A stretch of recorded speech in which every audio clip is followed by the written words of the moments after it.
अस्सलाम वालेकुम स्टूडेंट्स। ये वीडियो जो हम क्लास 8 के लिए बना रहे हैं, जिसमें आज हम नए चैप्टर के बारे में पढ़ेंगे। उस चैप्टर का नाम है कंपेयरिंग क्वांटिटीज और ये आपके पास पार्ट फर्स्ट है। इस चैप्टर का पहला लेक्चर आपके लिए। इस लेक्चर में हम आज इंट्रोडक्शन देने की कोशिश करेंगे और देखेंगे कि आपके पास इस पूरे होल चैप्टर में आपके पास आप किन किन प्रॉब्लम्स को फेस करने जा रहे हो और किन किन चीजों के ऊपर आप काम करने जा रहे हो। तो हम बारी बारी करके आपके पास इसके ऊपर डिस्कस करने की कोशिश करेंगे। आप अच्छी तरह से इनको सुनने की कोशिश करें और देखने की कोशिश करें और समझने की कोशिश करें कि हम आपसे क्या चाहते हैं और आप लोगों को क्या बोलना चाहता है। तो सबसे पहला जो नाम आपके पास है वो है आपके पास कंपेयरिंग क्वांटिटीज। तो कंपेयरिंग क्वांटिटीज के ऊपर ही हम आज बात करने की कोशिश करेंगे। अभी फिलहाल क्वांटिटीज, कंपेयरिंग क्वांटिटीज का मतलब क्या है कि हम दो चीज को कंपेयर करेंगे। उसमें आपके पास कंपैरिजन में बहुत चीजें आपके पास आप अपने सामने लेके आ सकते हैं। कंपैरिजन में कंपेयर करने के लिए, उन दोनों चीज को कंपेयर करने के लिए आपके पास बहुत सारे पैरामीटर्स होंगे उसको कंपेयर करने के लिए। मिसाल के तौर पर आपको एक मिसाल दे दूं, मैं आपके सामने आपके दो क्लासमेट को खड़ा करूंगा, ठीक है जो मैं आपको आपके दो क्लासमेट जिनका नाम हमने ए और बी रखा आपके सामने खड़ा रखूंगा और कहूंगा भाई, और यहां पे और एक और चीज आपको दूंगा कि आपके पास ए का आपके पास हाइट मिसाल के तौर 135 सेंटीमीटर और बी का आपके पास है 120 सेंटीमीटर। मैं कहूं भाई आपके जिस क्लासमेट ए और बी का हाइट मैंने यहां पे आपको दिखाया, अब आप बोले कि आप किस तरह इसको कंपेयर करोगे। तो आप क्या बोलोगे, सर यहां पे तो ए जो है टॉलर देन बी है, तो इस तरह आप कंपेयर करके दिखाओगे, है ना। तो आप बोलोगे ए इज टॉलर देन बी। ये कंपैरिजन करने का तरीका हुआ, ये कंपेयर करने का तरीका हुआ। तो अगर मैं बोलूं मिसाल के तौर ए ने लिया है, ए और बी का हम थोड़ा सा इस तरह भी करेंगे। ए और बी का मिसाल के तौर मैं यहां पे इसके मार्क्स लूंगा।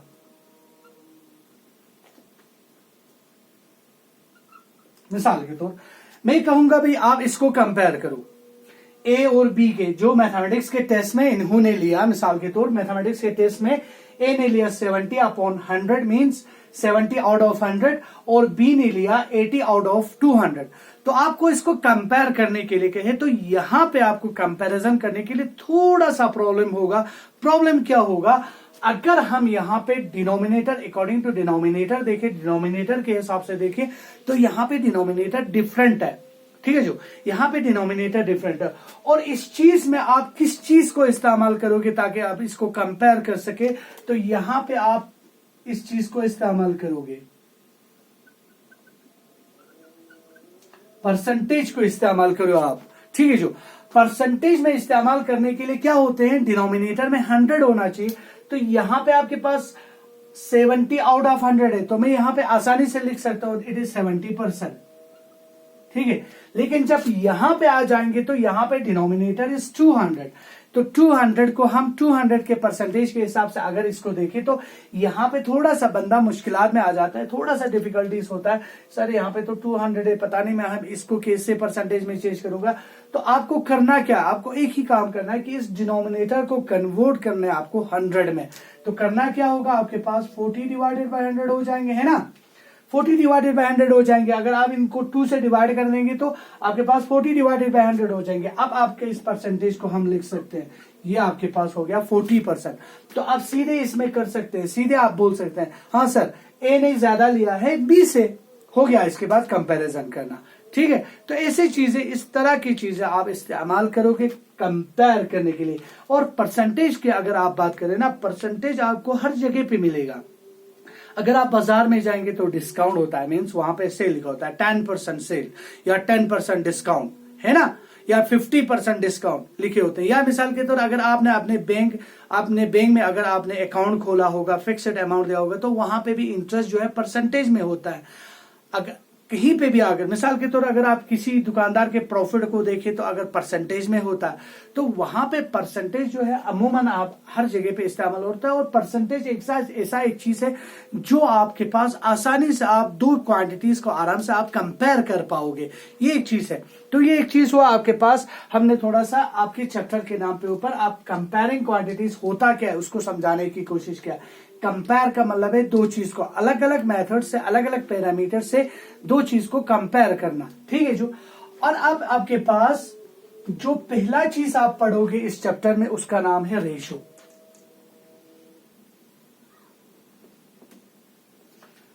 कंपेयरिंग क्वांटिटीज करने के लिए सबसे पहला चीज जो आप अपने चैप्टर में फेस करोगे उसका नाम है रेशो। रेशो क्या मतलब है? रेशो आपके पास एक किस्म का डिवीजन है, डिवीजन का एक पार्ट है, डिवीजन का पार्ट है। डिवाइड करके आप यहां पे रेशो को देख सकते हैं। मिसाल के तौर यहां पे आपके पास हम फिर वही लेंगे ए और बी, पहले हमने लिया था ना अकॉर्डिंग टू हाइट, हमने इसको मतलब कंपेयर किया था।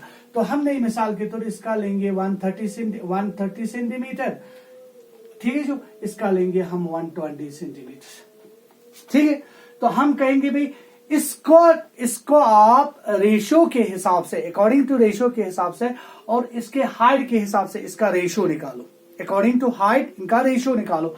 तो हम क्या करेंगे यहाँ पे रेशो, यहाँ पे अकॉर्डिंग टू हाइट ऐसे लिखेंगे। आपके पास 130 डिवाइडेड बाय 120, ये आपके पास 13/12 हो गए क्योंकि 0 कैंसिल हो जाएंगे। तो आपके पास हुआ 13:12। ये इस तरह इसका आपके पास रेशो निकाल गया अकॉर्डिंग टू हाइट।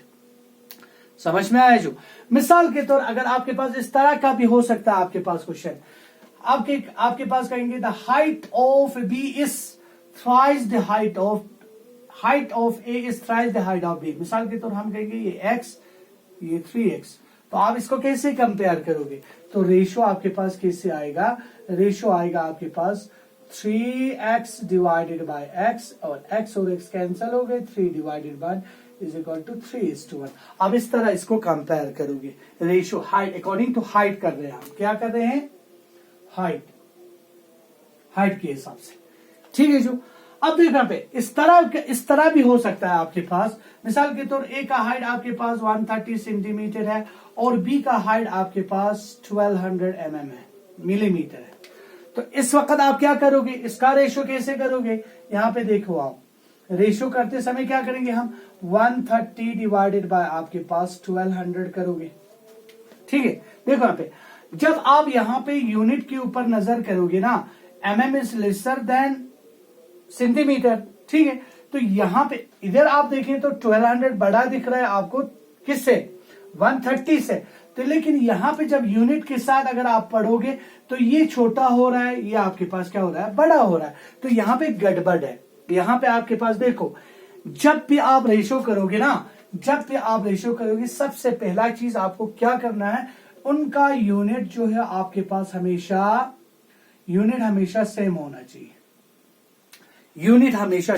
यहाँ पे सेंटीमीटर और मिलीमीटर है, ये डिफरेंट यूनिट है, सेम नहीं है। हालांकि हाँ, ये दोनों लेंथ का यूनिट है, लेकिन सेंटीमीटर अलग चीज है और मिलीमीटर अलग चीज है।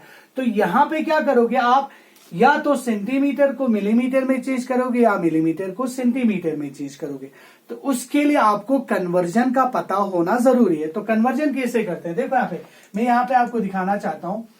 10 मिलीमीटर का आपके पास होते हैं 1 सेंटीमीटर, जो आपको छोटे क्लासों में सिखाया गया है।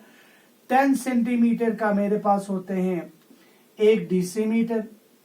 10 डेसीमीटर का होते हैं मेरे पास 1 मीटर। 10 मीटर का होते हैं 1 डेकामीटर। 10 डेकामीटर का होते हैं 1 हेक्टोमीटर। 10 हेक्टोमीटर का होते हैं 1 किलोमीटर। याद रखें आप।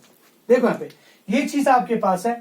अब देखो यहाँ पे मुझे या तो मिलीमीटर को सेंटीमीटर में चेंज करना है या सेंटीमीटर को मिलीमीटर में चेंज करना है। तो क्या करूंगा? देखो यहाँ पे मेरे पास अगर सेंटीमीटर देखो तो देखो यहाँ पे सेंटीमीटर है ना, सेंटीमीटर के अगेंस्ट में आपके पास क्या है? 10 मिलीमीटर। इसका मतलब क्या हुआ कि 1 सेंटीमीटर में कितने होते हैं? 10 मिलीमीटर होते हैं। कन्वर्जन आपके पास क्या बना? 10 बना। अब याद रखिए आप, इनमें से आपके पास ये छोटा यूनिट है और ये बड़ा यूनिट है। याद रखें, हमेशा ध्यान देना और इस चीज को अच्छी तरह से देखने की कोशिश करें आप। देखो यहाँ पे जब भी आप छोटे यूनिट से बड़े यूनिट की तरफ जा रहा हो, मीन्स छोटे यूनिट को अगर आप बड़े यूनिट में कन्वर्ट कर रहे हो तो हमेशा क्या करना होता है, डिवाइड करना होता है। याद रखें, डिवाइड करना होता है कन्वर्जन से, जो भी कन्वर्जन आपके पास बनेगा। अगर आप बड़े से छोटे की तरफ आ रहा हो, मीन्स बड़े यूनिट से छोटे की तरफ आ रहा हो, तो हमेशा क्या करना है, मल्टीप्लाई करना है उसी कन्वर्जन से। ठीक है, जो समझ में आया क्या बोला मैंने? जब भी छोटे यूनिट को बड़े यूनिट में कन्वर्ट करना है तो डिवाइड करना पड़ेगा, और जब भी बड़े यूनिट को छोटे यूनिट में अगर आपको कन्वर्ट करना है तो हमेशा उसी कन्वर्जन से, जो आपके पास कन्वर्जन का जो यूनिट बनता है उसी से उसको मल्टीप्लाई करना पड़ेगा। याद रखें, तो यहां पे मैं ये मेरे पास सेंटीमीटर है, ये मेरे पास मिलीमीटर में है, तो आप अपने हिसाब से चॉइस करें कि आप बड़े से छोटे में आ रहा है या छोटे से बड़े में आ रहा है। तो यहां पे क्या करना है, अगर मैं छोटे को बड़े में चेंज करूं तो मुझे यहाँ पे मेरा कन्वर्जन क्या बन रहा है, 10 बन रहा है, तो मैं इसको 10 से डिवाइड करूंगा, तो यहाँ पे ये mm में चेंज हुआ, तो ये क्या हुआ, 130 डिवाइडेड बाय 120 हुआ। याद रखे 130 बाई, क्योंकि ये एक जीरो और एक जीरो कैंसिल हो जाएगा, तो यहाँ पे ये जीरो फिर से कैंसिल हुआ।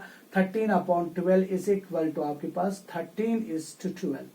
और एक चीज यहाँ पे याद रखिए आप, रेशो आपके पास क्या होना चाहिए, हमने क्या बोला, हमेशा सेम यूनिट में होगा। डिफरेंट यूनिट में होगा तो उसको कन्वर्ट करना है और सेम यूनिट बनाना है, एक चीज। और रेशो में क्या होता है, रेशो हैज नो यूनिट। जब आप रेशो में इसको कन्वर्ट करोगे इधर मिसाल के तो उसको किसी यूनिट की जरूरत नहीं पड़ता है। क्यों नहीं पड़ता है, देखो यहाँ पे क्या किया हमने, इसको भी सेंटीमीटर में चेंज किया, ये भी सेंटीमीटर में, तो सेंटीमीटर यहां से कैंसिल हो गया, सेंटीमीटर खत्म हो गया आपके पास। ठीक है, तो यहां पे हम कहते हैं ratio has no unit, ratio को कोई भी यूनिट नहीं होता। अगर इस चीज को अगर आपको समझाऊं, अगर और एक एग्जांपल से, मिसाल के तौर ए के पास 50 रुपीस है, 50 रुपीस है, और बी के पास मिसाल के तौर 50 पैसा है। देखो यहाँ पे ए के पास 50 रुपीस है और बी के पास 50 पैसा है। हम इनके अमाउंट के रेशो को अगर निकालना चाहो, अमाउंट अकॉर्डिंग टू आपके पास अमाउंट अगर मैं रेशो निकालना चाहूं तो मेरे पास रेशो में कैसे लिखूंगा, यहां पे रेशियो लिखूंगा 50 रुपीस और 50 पैसा। देखो यहाँ पे ये मेरा पैसे में है, ये बी का है अमाउंट है, ये ए का अमाउंट, ए के पास रुपीस में और बी के पास पैसे में। तो यहां पे भी आपके पास देखो ना, यहां पे यूनिट सेम नहीं हुआ, तो हमें कन्वर्जन पता होना चाहिए। कन्वर्जन क्या होता है, 1 रुपी में 100 पैसे होते हैं। 1 रुपी में क्या होते हैं, 100 पैसे होते हैं। तो यहां पे या तो रुपीस को पैसे में चेंज कर दो या पैसे को रुपीस में चेंज कर दो। तो इस बार हम बड़े को करेंगे, बड़े को छोटे में करेंगे। क्या कहा था, जब बड़े यूनिट से छोटे यूनिट की तरफ आएंगे तो आपको हमेशा क्या करना पड़ेगा, मल्टीप्लाई करना पड़ेगा। तो मेरे पास क्या आया, 50 into 100 डिवाइडेड बाय 50 हो गया। 50 और 50 कैंसिल हो गए, 100 डिवाइडेड बाय 1 दैट इज 100:1। ये इस तरह इसके रेशियो में कन्वर्ट हो गया।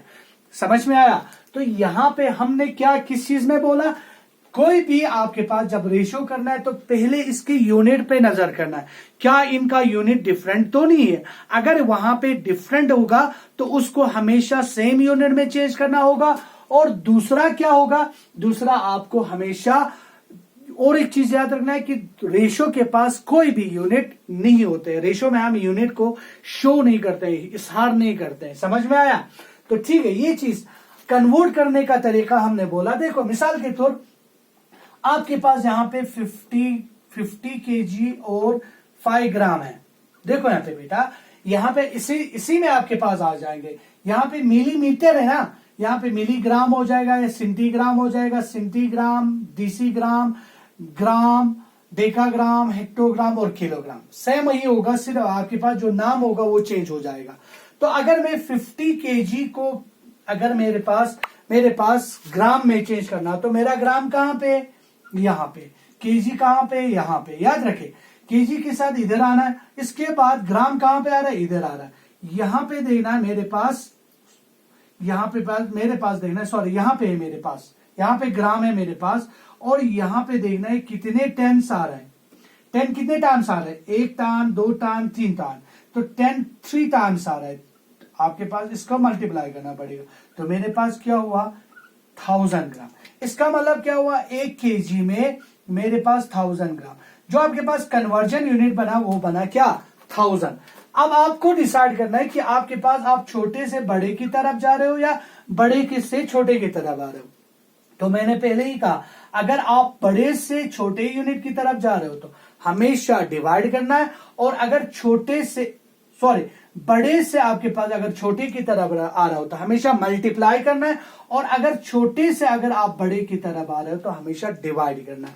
तो यहां पे कैसे कन्वर्ट होगा, अगर मैं बड़े को अगर छोटे में करूं तो मेरे पास 50 इंटू 1000 डिवाइडेड बाय 5 बनेगा, या अगर मैं छोटे को बड़े के हिसाब से कर रहा हूं तो मेरे पास 50 डिवाइडेड बाय 5 डिवाइडेड बाय 1000 इस तरह बनेगा। मुझे 5 को किससे डिवाइड करना पड़ेगा, इनका कन्वर्जन यूनिट बना मेरे पास 1000, तो उससे आपको डिवाइड करना पड़ेगा। ये आपके पास रेशियो है। फिर इसके बाद आपके पास परसेंटेज आता है, फिर यहाँ पे आपके पास कंपाउंड इंटरेस्ट, सैंपल इंटरेस्ट के बारे में है, प्रॉफिट लॉस के बारे में इंशाअल्लाह रहमान नेक्स्ट वीडियो में हम उनको भी समझाने की कोशिश करेंगे।